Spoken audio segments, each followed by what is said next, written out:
কমে যাওয়ার কারণ একটাই, সবচেয়ে বড় কারণ হচ্ছে বাংলাদেশে এখন সিনেমাই কম হচ্ছে, অনেক কম।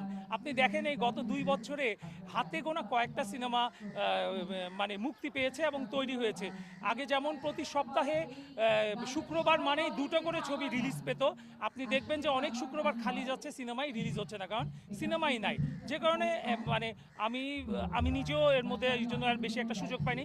তারপর আমি ভাগ্যবান মনে করবো এই কম সংখ্যক ছবির মধ্যেও যে বেশ কয়েকটা ছবি করতে পেরেছি। আমি শাকিব ভাইয়ের সাথে 2টো ছবি করেছি, একটা নোলক, একটা শাহিনশাহ। তারপরে আমার প্রথম ছবিটা ছিল হচ্ছে দারুচিনি দ্বীপ, হুমায়ূন আহমেদের।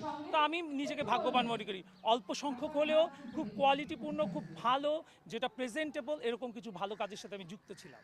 আর সবচেয়ে প্রথমে যেটা বলতে চাই, দারুচিনি দ্বীপে সুযোগ পাওয়ার জন্য আমাকে অডিশন দিতে হয়েছিল, 2বার অডিশন দিতে হয়েছিল। অনেকজন অডিশন দিয়েছিল, আমাদের তখনকার সময়ের অনেক জনপ্রিয় অভিনেতারা, অভিনেত্রীরাও অডিশন দিয়েছিল।